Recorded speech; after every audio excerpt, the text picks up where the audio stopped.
a few years ago, and he got it, and it was a Nikon D90. And I thought, as soon as that thing touched my hand, I'm on social media. I'm going everywhere. I'm telling everybody I'm professional. I'm the best there's ever going to be. I'm shooting pictures, and that's, how you start your foundation. Because once you get a tool, and, you're supposed to do the research first. But most of us as entrepreneurs, we go get the tool and we think we have it all now. We worked as hard as we got to work. We finally got the tool that we needed to start the process. And then we think that we don't have to work harder because we're there now. We have that equipment. And we're like, what we're going to do what we have to do.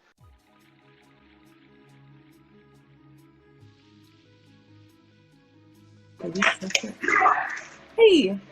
Hey, how's it going? How are you doing? Pretty good. I'm sorry for the background noise. My family decided to, have a little cookout. So I'm sorry. There's probably a lot of noise in the background. That's awesome. Cookout. We just had one over the weekend, Juneteenth. Y'all still celebrate Juneteenth over there. It's still going. All the black people at my house right now.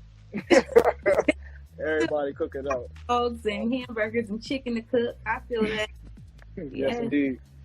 So you go by Marcus or Marquis B? It's Marquis. I know it's okay. Everybody gets Marcus because of the fact that it doesn't have the E, so everybody gets Marcus instead of Marquis. What is Marquis? Marquis, okay. And you are the CEO of Escape the Norm. You're an entrepreneur. You're an influencer, photographer. I go by the name of Carmen Bliss, and I'm a singer-songwriter, organizer in the community. I'm also an entrepreneur myself, and I host these Bliss Talks where I get to pick people's brains for about 30 minutes. So I plan to have a very inspiring conversation with you tonight. Yes, I'm prepared. Yeah, share some keys with the people so we can build, learn, inspire, collaborate. Yes. So the first thing I want to talk about, the first topic of this discussion, and you're breaking up a little bit, but I'm sorry. I want to talk about foundation. Okay. He's still freezing up still. The call. Yeah, freezing. One more time.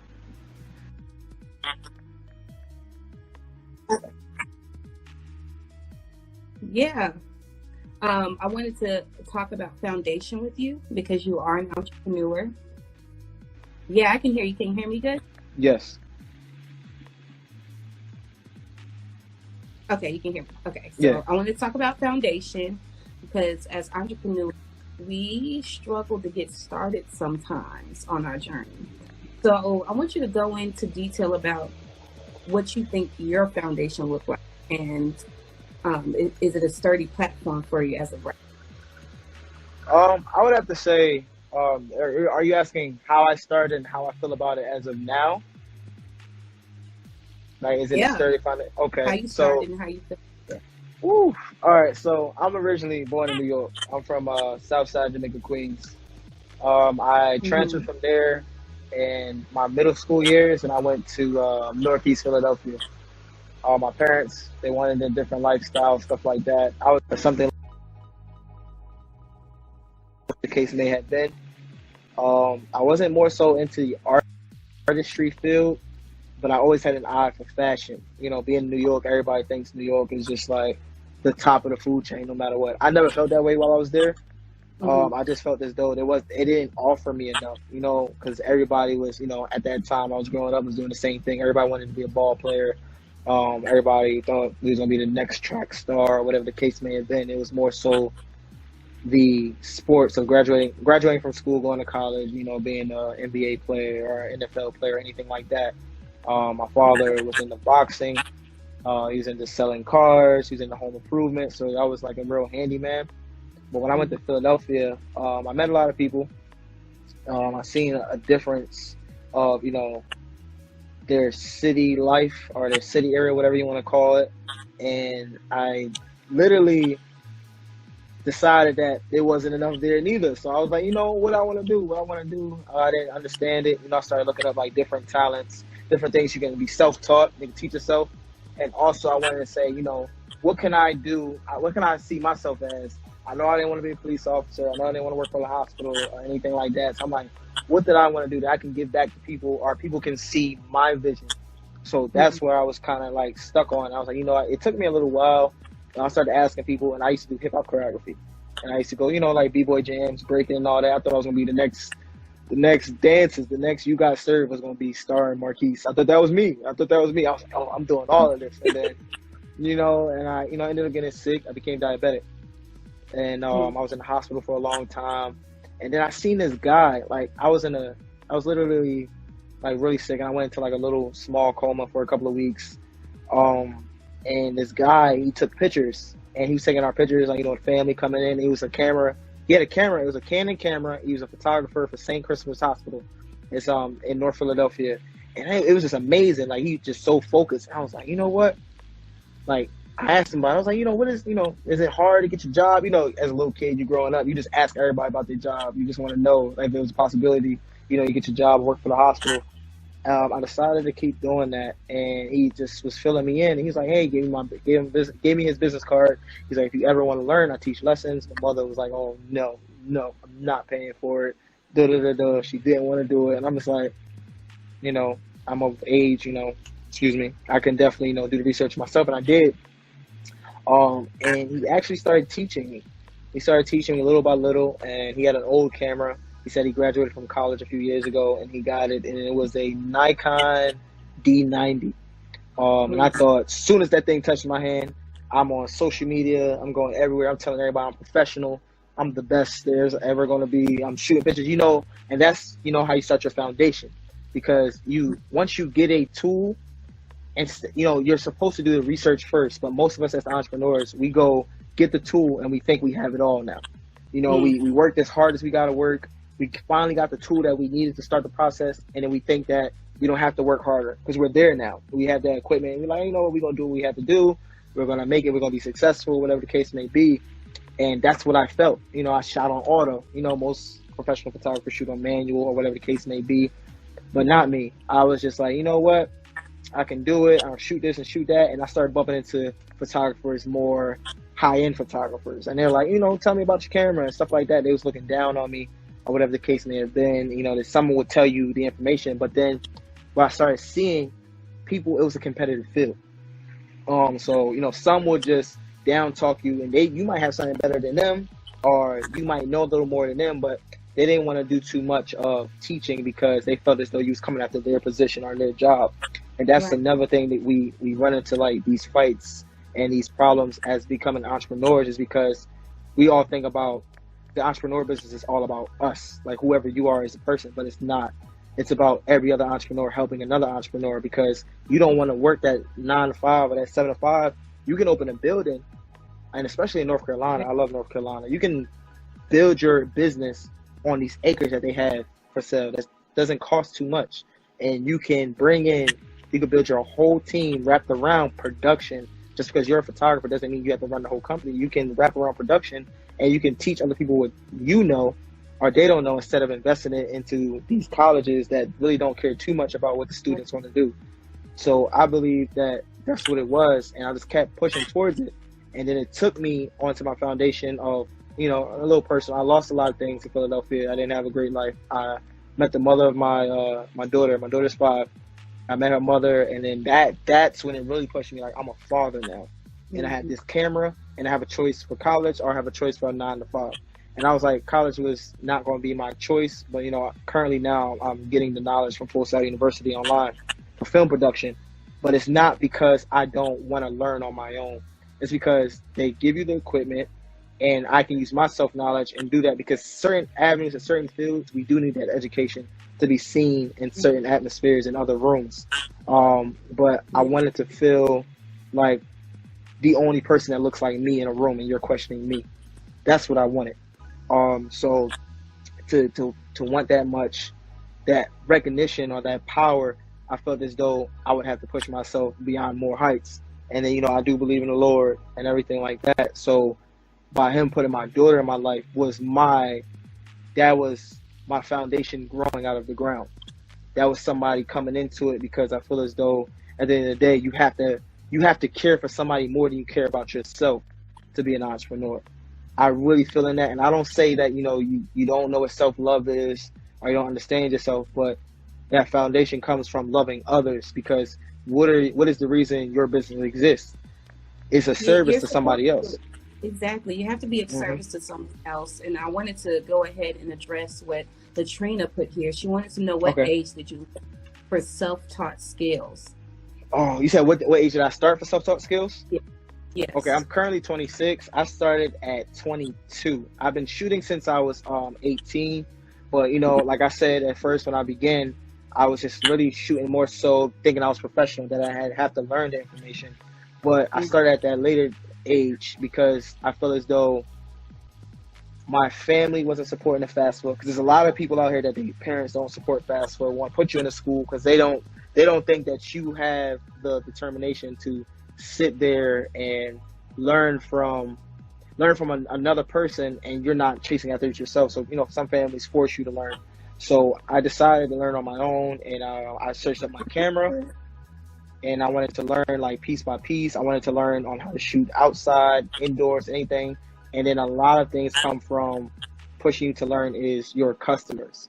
Because if I'm a photographer and they ask me, hey, well, I want you to do studio, you should have that knowledge. Even if you don't have the equipment, you should have the knowledge that you can go chase out, a studio, a neighborhood studio, rent it out and do what you need to do. Because if you can't do that service, somebody else is going to do it for you.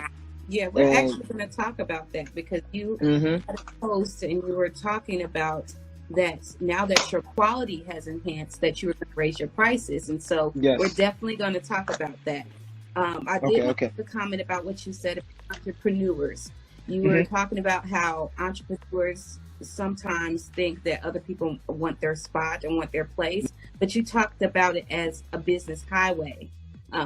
If somebody has one skill and you have one skill, you collectively have a business, you have an operation, you have a machine. And so I wanted to put into perspective for musicians too. When you're marketing as a musician, and guess who listens to music? Musicians. Yeah, everybody. Yeah, you're right about that. Music. You're selling. You're out here selling to everyone, pretty much. Somebody, if they like music, it's not necessarily competition. They might really like your jam too. Yes. So that's an excellent thing to say about people who are in maybe the same avenue, maybe not the lane, but same area. Yes, you're right. Yeah, the same area. It's not necessarily competition. It's an operation. We can make a machine out of this if we decide to collaborate. Yes, of course. So let's talk about knowing your worth for a little bit. Raising your price, getting your quality together so that you can have prices of some of these other photographers within your field. So I would say the reason why I said that is because, like I said, we started as amateurs, and there's nothing wrong with being classified as an amateur photographer. I met somebody that just started off the other day, got a T79. He was amazing. He knew things I didn't know. You see what I'm saying? So there's no classification as amateur or professional. I wouldn't even say that anymore. And I would only say that for the simple point that I believe that while I said my prices are getting, hey mamas, while my price is actually going a little higher, is because now I'm offering more services. I'm not just giving you a basic photo shoot or whatever the case is. I'll be including my makeup artist, my hairstylist, would actually be my girlfriend at Creative Case. She would actually be doing all that for me. So I would actually be adding other services for you to get it done, built into my package. So my prices go up. It's just going to cover a lot more. It's going to be on a grander scale. So you can kind of offer certain things in certain avenues, but at the end of the day, what are your customers getting with that? So yes, quality is very important, and I see a lot of people spending a lot of money on quality. I'm not the judge of anything like that, because I don't have the best quality. I'm never going to be classified as the best, because there's always somebody that knows more than you, or whatever the case may be. So at that, I just say that my prices are going up because I'm more comfortable on what I have to offer. And I know that it's not a sense of me being conceited. It's a sense of me understanding what my worth is as an entrepreneur. See, some people we kind of justify ourselves like, okay, well, we make prices. I want $100 for what I do, and people are like, okay, yeah, great. And you might tell somebody, and because that one customer denies you, you think you're not worth $100. Right. So at the end of the day, you decide, okay, well, I'm going to stop. No, you know your worth. You made that number for a reason. You have to have a reasoning behind why you made that number, because your customers are going to want to know. But then again, you show them, well, I'm a musician. You know, my music is here. I played for this company. This company is requesting me. I graduated from this college. You start showing them your medals and your honors and everything you've done to build your business. And most people don't know how to explain that so much. They get terrified by a no. And everybody's going to say no. But you put your customers, you put your individuals in yes mode. You start a conversation. You get to know the customer. You get to know them on what their services is, why are they using the services. It's just like when you go to a phone store and you buy the new iPhone. Every person that asks you, why are you using an iPhone?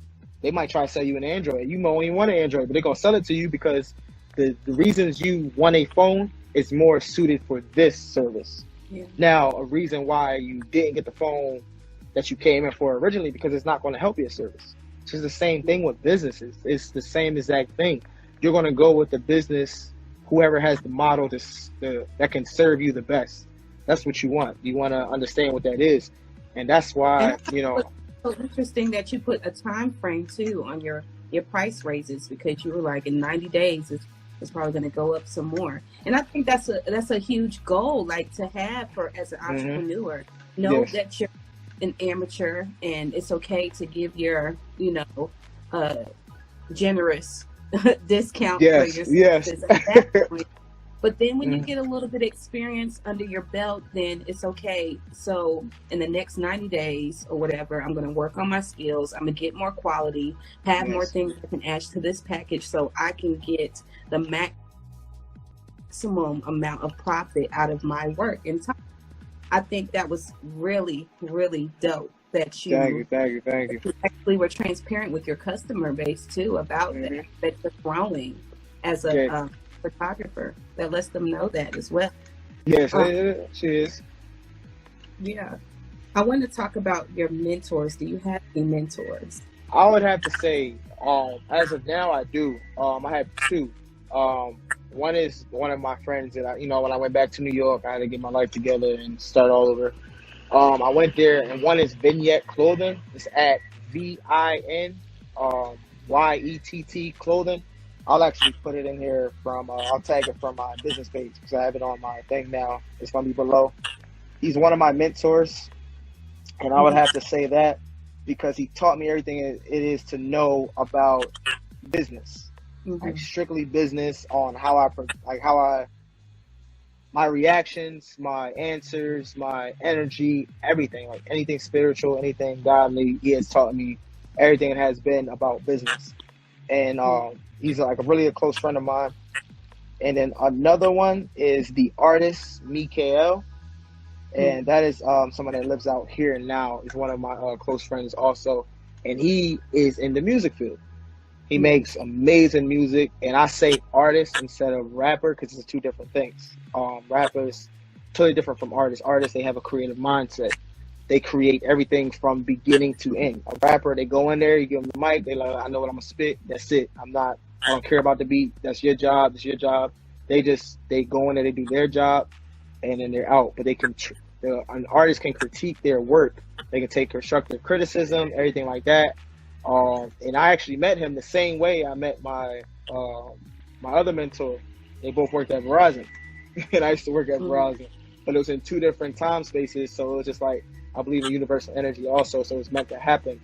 And so yeah, Mikael and Brandon. Brandon is the owner of Vignette Clothing. Mikael is an artist. He's on Apple Music at ME-KL. So it's just search him on all platforms. He's really amazing. He speaks on everything, and he just makes me think in another way that I wouldn't have thought. You know, I have my father, my stepfather in my life, my mother. I have family members in my life, but as him being in my life, like, I really look up to him as a mentor. Teaches me how to do right from wrong. Even with me being 26, I don't feel as though I can ever learn too much. You know what I mean? So I feel as though like those are my heavy mentors. Like everything in the game. Everything. I would have to say them. I actually think that it's really cool that people have mentors. I actually spoke to someone the other day. I was at a bar or something, and Okay. I asked this guy if he had any mentors. Yes. Or if he was considering on getting any. He was like, "No, I'm too grown for that. I'm not getting no mentor." Yeah. Man, you don't know nothing. You don't know nothing. No, it made me that it's you. The most successful people that I know, they have mentors. And one of the things that why mentors are important is because they are going to tell you how they messed up. They're going to tell you how they succeeded as well. They're going to point you in the right directions as to where to go to get that specific thing that you've done, you know? Mm-hmm. And so it's so important to learn from other people's mistakes, because how does that saying go? You know, smart people learn from their mistakes. Wise people learn from the mistakes of others. So mentors really is the literal, like, if that phrase were a human being, it would be your mentor. Yes. You know? Yes, it would. It would. And that's very strong. It sounds like you have a couple of mentors, and that's good. You have like well-rounded wealth of knowledge in the form of human beings that treaded this path that you're trying to go on. Yes, of course. Really cool. Let's talk about your lenses that you use. So I happened to catch one of the videos that you had made, and it was like, so Black Lives Matter. I was like, yes, I love it. So I have a GA4. It's a Panasonic, and I looked at some videos that I saw on like YouTube, and I'm noticing they're using the 25 millimeter or whatever. And so that's giving me a really close up shot. So how did you get the shots that you use with your camera?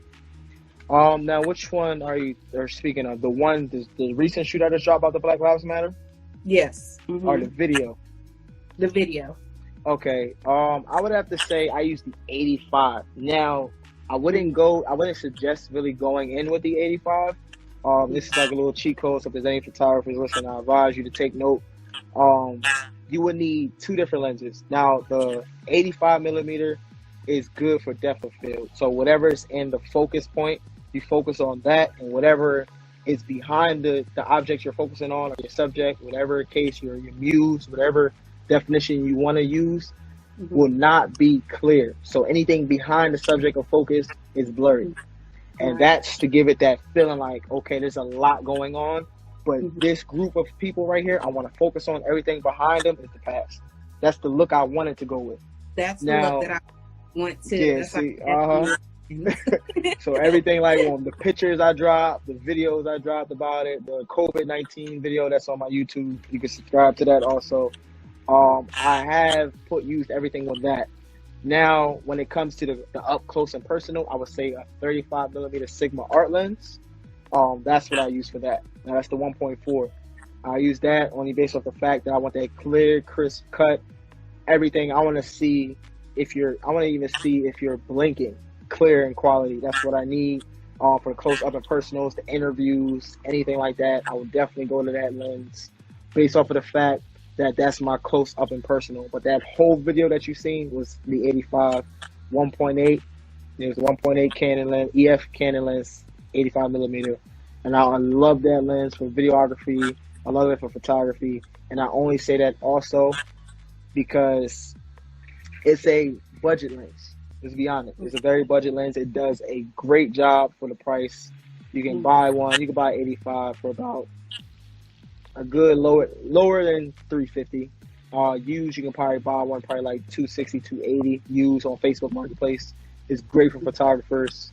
One thing I would say, if y'all don't know what a good lens is or a bad lens, make sure it focuses. Make sure you plug it in. Make sure nobody was dumb enough to use a Clorox wipe or Windex on their lens, because it is not how you clean a lens and it can get smudged. So make sure you look through your lens. Make sure you plug it into a camera. Take a picture. Make sure nothing looks blurry before you take it. Make sure it focuses on whatever you focus on.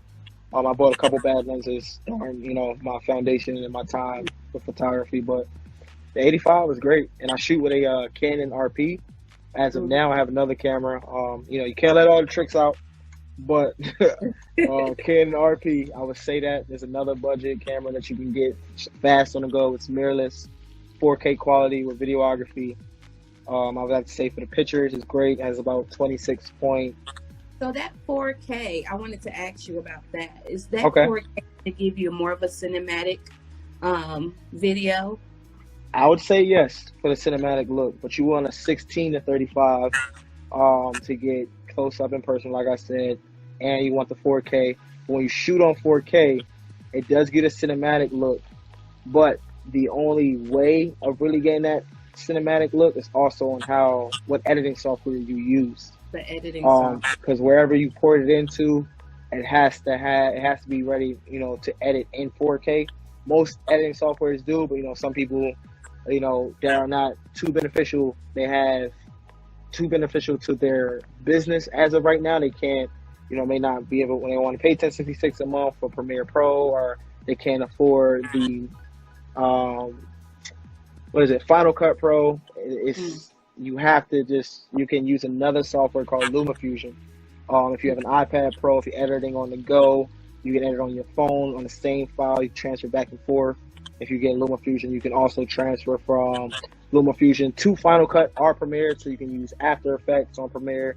So you definitely want to make sure whatever setup you have is up to date when it comes to the cinematic videos.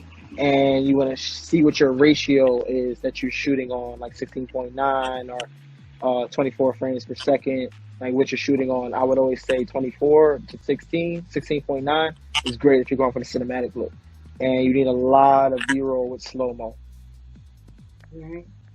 Thank you for that information. I appreciate it. Oh, no problem. No problem. I love giving the information out. Like, you can't take all this information with you. Yes.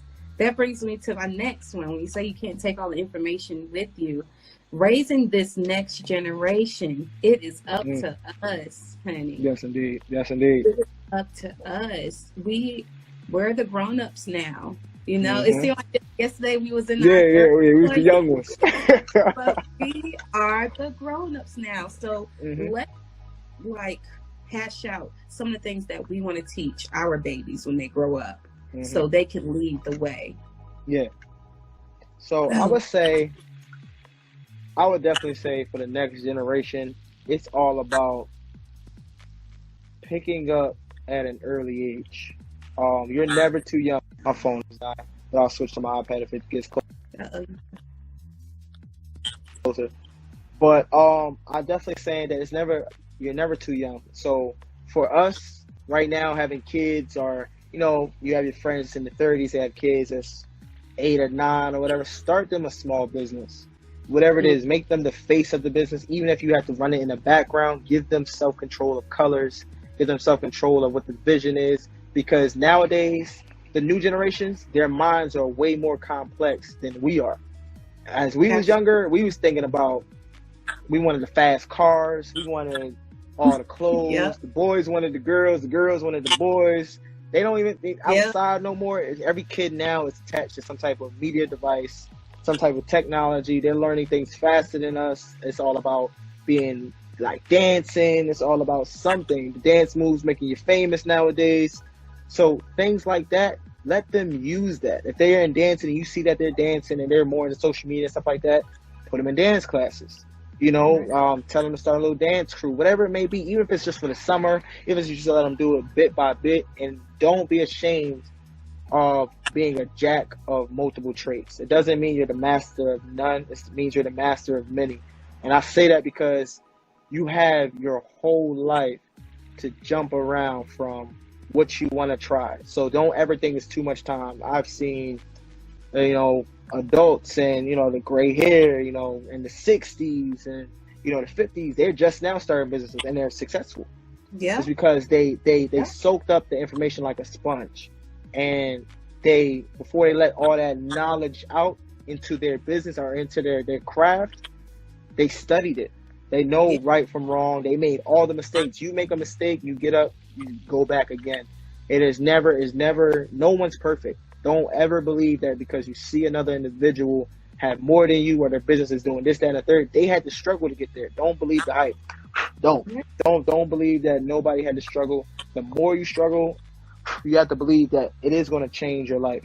It is going to change your life for the better. It may be rough, it may be tough, but you definitely don't want to be afraid of moving forward and these obstacles, because I believe that if we don't show them, like you said, like from, show the next generation our mistakes, they're just going to make the same mistakes again.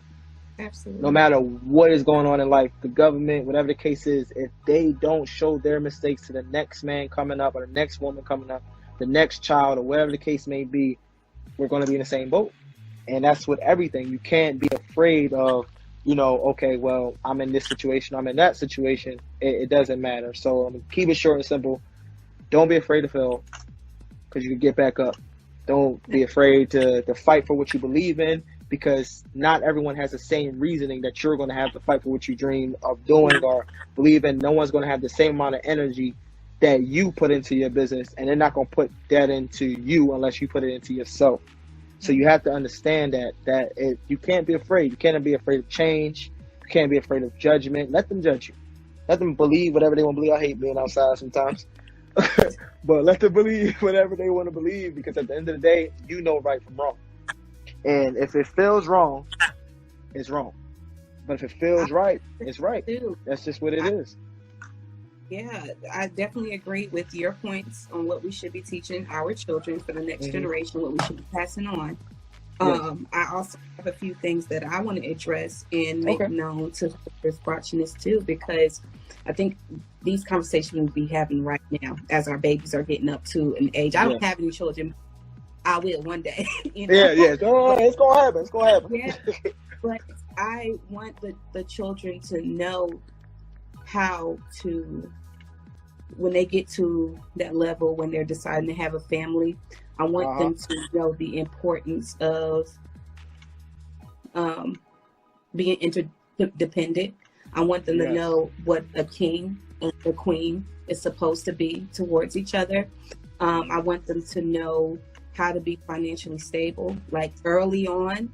I want them to know about and then I want them to know that their voices, even though now we're the grown-ups, but back then, as a child, I would have liked more encouragement about what my voice meant, even at that young age. Yes, indeed. I want these children to know that they have a voice too. Children are smart, like they pick up on things, like very quickly. Like think about when children now, we're having to explain to them what's going on in the world, and so these children just like, what do you mean? What, they don't like them because like the color of their skin? That doesn't make sense. Children know that hurts. Yeah. So it hurts us as individuals to have to teach our kids that. Right. So all of these concepts is something that we want to instill in the next generation, and I'm glad like our generation is the more like we're free out, like doing just we're gonna get the voice heard. Creative, we're the unique generation. We're like, we paved the way for you to be like something different outside of like what society says you're supposed to be, Yes, indeed. So we have that we can also pass along to the next generation as well. So last but not least, I want you to leave us with some keys and concepts for someone or anyone that wants to follow in your shoes. What would you say to them? I would have to say, contact me. I teach everybody for free. I'm not going to charge you $1 to learn what you want to do. So don't be afraid to ask questions. I would have to say that. And definitely, if you want to pick up in the shoes of a photographer, it doesn't even have to be me. It could be anybody that you idol as a photographer. You love their work. See what you like first. See what your vision is. See what colors, pop out to you, because every camera focuses on certain colors. Canon, Sony, Panasonic, Red Production. They had the Phantom. Was it the Phantom? Like the Phantom, the drones. They have so many cameras out right now, but they all focus on something different. Even your iPhone. I will say your iPhone is not a professional videography camera or photography camera, but you can learn because it does have the settings like focal lengths and stuff like that. You can start with that and get the feel for that, get the feel for your angles, get the feel for all that. Some days just go walk around your block and see different angles. Everything is an angle. Don't be afraid to get dirty, because in photography, you would think I'm the model, because I lay down a lot. I don't care about getting dirty. I don't care about hanging upside down. I don't care about taking a risk, because every image that you see through your eye is a picture that somebody's going to like, somebody's going to promote, somebody's going to love. So don't be afraid to express what your creativity is through a photo. Don't be afraid to tell somebody if, they have to, if they have to feel what you're feeling, explain it to somebody. Tell them what makes you feel that you want to create this photo, because some people have the same creative mind as you. So if you can tell them how you feel about why you want to take this photo, don't be afraid, because it will help out the process. It'll be a bigger picture. So just express yourself through your art. Whatever you want to do, express it through the art, and save. Because everything, you're never going to have everything you need. And just do your research. See, anywhere that does layaway programs for camera equipment. Check your local pawn shops. Most of the expensive equipment that I've grabbed came from a pawn shop, from somebody that needed some money, they couldn't get it. You could do layaway programs. You can pay it off as you go. Don't ever think you need all the money at once, because use your local stores and your businesses and open your mouth. Talk to everybody. It doesn't matter who it is. Use them as your muse, your model. Talk to them if they know anybody, because somebody always has information that you haven't had. Now, if you closed mouths don't get fed, it's the same. Afraid to conversate. So step on the ledge, jump out and have a conversation. That's all I can say. Yes. Thank you so much. No problem. And it's Marquis. Like Grand Marquis, like the call. Marquis. Thank you so much for being on Bliss Talk tonight. Thank you. Building a foundation. We talked about knowing your worth. We talked about the importance of mentors. We even talked about what lenses you use. And you get a lot of keys on that, which was brilliant. And then we talked about breaking the next generation and other keys and concepts you also shared with us tonight. Just in case you guys came in late to the Bliss Talk, you got to watch this one from the beginning. I go by Carmen Bliss. You guys can follow me, Bliss_pic. Take a look at my website, blisstalkshow.life. If you want to support my Black business, you can buy you a t-shirt. And the t-shirts are really, really freaking cool. I'm not saying that. I'll tell my girl to cop one. I got you. I got you. And then if you don't have a lot of money on you, it's okay. You can still support by subscribing to my YouTube channel, Bliss Talk Show. And before Marquis gets out of here, he's going to give us all of his information so that we can go and support him. And while he's doing that, if you guys have any questions, go ahead and type it in. Got you. So I am going to give y'all my photography page first. That's the photography page. I have promoted a clothing line that I am affiliated with, Vignettes. I'll tag that one next. And if y'all need anything else, y'all can definitely just hit on my direct page. That's marquisb._. My YouTube channel is in the bio, so tap the link. Definitely communicate with me if anything. And that's really about it. I don't have too much, but I have a Facebook page, and it is the same thing as my Instagram. So it's XXscapethenorm@gmail.com. So if y'all have any questions, if y'all need any bit of help, any services that y'all need, videography, photography, I'll also do. So contact me. That's really about it. Yes. Thank you. Thanks again. And let's stay in touch. No problem. Yeah, we will. Yes. Keep it up. Thank you so much. Thank you. Here. Have a good week. Ashley.